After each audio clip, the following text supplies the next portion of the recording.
to show you how to find your path of least resistance, because we know for sure that you are source energy in physical bodies, and we know for sure that your life has helped you to define what you want, and that you have launched rockets of desire that have caused a trend. They've caused a path. These continuing identifying of what you want has caused a momentum. It's caused a becoming. It's caused an expansion of your being. It's caused an evolution of who you are. It's caused an expansion of the source within you, and it's big, and it matters, and it's real, and it's vivid, but you've got to get in the receptive mode of it in order to get in sync with it. Your athletes know when they're in the zone, and that's all it is. They know when they have hooked up with that vibration that allows them to express in this moment, right now, this red hot minute, the whole of who they are, the desire that they hold, the physical vitality that they know, the agility, the timing, the harmonics of the physical body, the ability of the body to respond to the vibrational harmonics. They know that it's a physical game. Of course they do. Of course you're in a physical game, but it's a head game. It's a vibration game. It's a vibration game. It's a vibration game. It's an alignment game. Alignment trumps everything.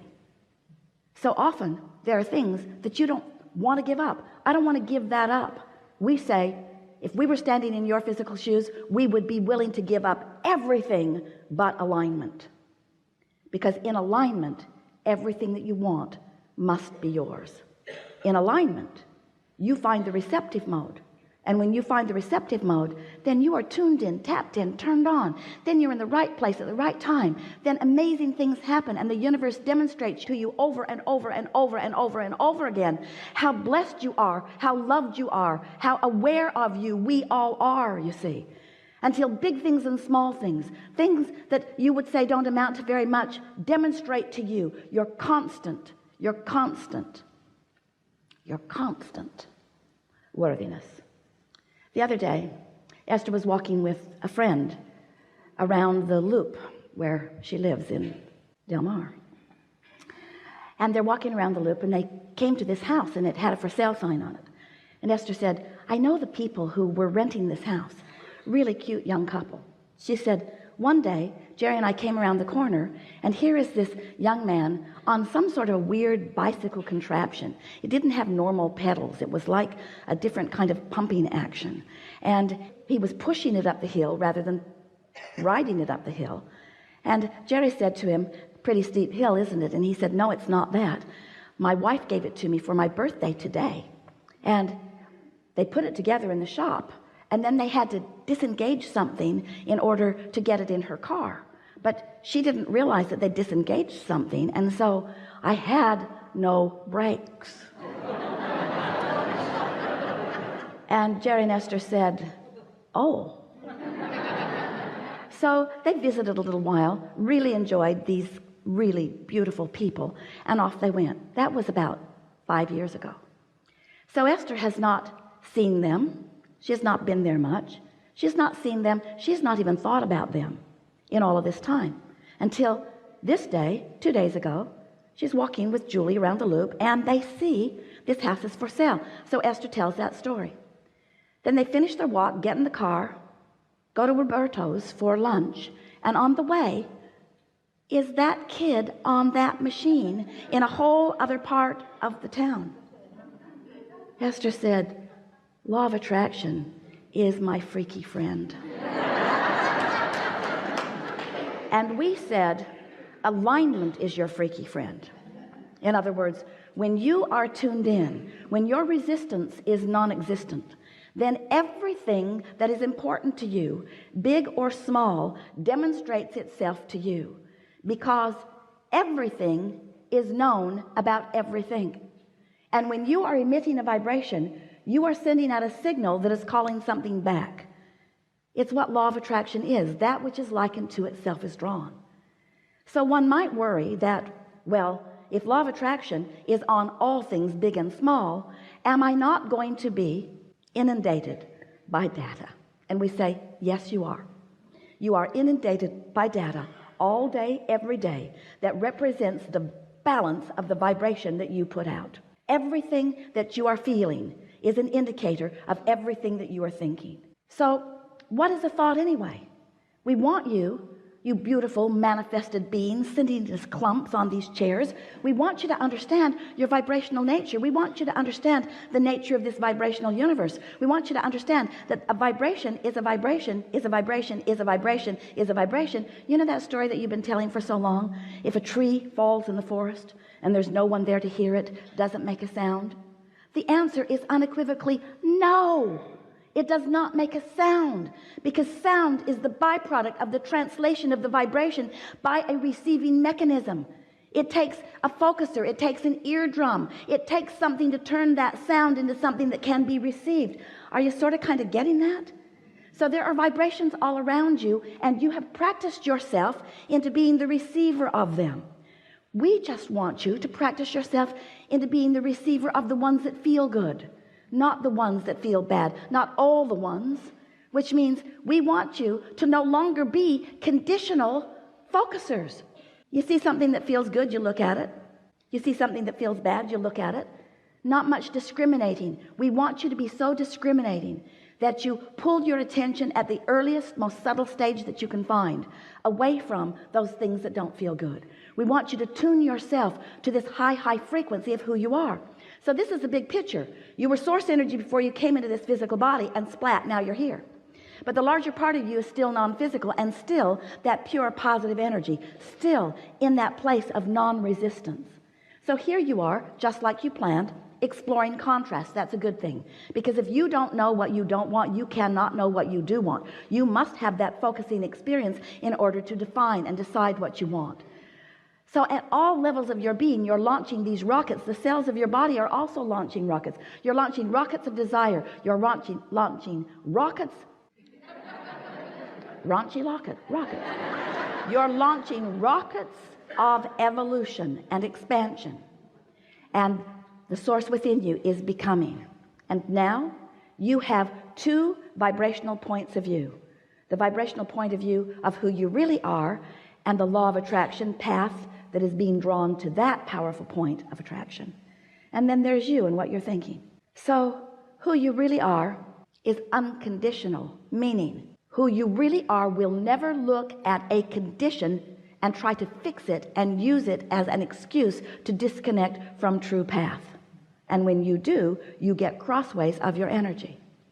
So here's this source energy part of you calling all things that you are asking for to that you, and calling this physical you to that you, calling you into alignment with who you are. And when you are not fixated on something that you're pushing against, you find that vibrational path easily, and you feel that flow and that ease, where as soon as you think about something, it begins to manifest. So here's the part you might not know, because we've told you all those other parts many times. This is the piece you might not know. So there is this vibration. Could be not perceivable. Could be trees falling all over in the forest and no eardrums there to interpret the vibration into what you call sound. So here's this vibration. But as that vibration evolves, as it gains momentum, it becomes more noticeable to those who are on the wavelength of it. So then the first manifestation, let's call it a manifestation, the first you turning a thought to a thing, the first manifestation of this vibration is a thought occurs to you, and an emotion is so close on the heels of it you can't tell which came first, the emotion or the thought. But there they are, an emotion within you that is a manifestation of that vibration. And now you're rocking and rolling. Now you are on the path. Now you are in the perceptive mode. So here's this thought, let's call it your path. And here you are with this thought on this path. Now, if you don't do anything to divert your path, if you don't contradict it, if you don't say, yeah, but, if you don't say, oh, that's a really good idea, but I could never do it, or, oh, that's a really good idea, but I've tried that before and it didn't work. If you don't take that path and divert it, the momentum of that path is going to increase. And as the momentum of that path increases, now your ability to perceive even more is going to happen. So now it's not just a thought and a feeling. Now you're beginning to rendezvous with blue bicycle contraptions in places. In other words, now manifestations are happening that are evidence to you of your path. Hear it. You're not diluted path. You're not convoluted path. You're not contradicted path. You're not shooting myself in the foot path. You're not defensive path. You're not justifying path. You're not rationalizing path. Just a pure thought that is not contested with a belief that you've practiced. So what are you going to do?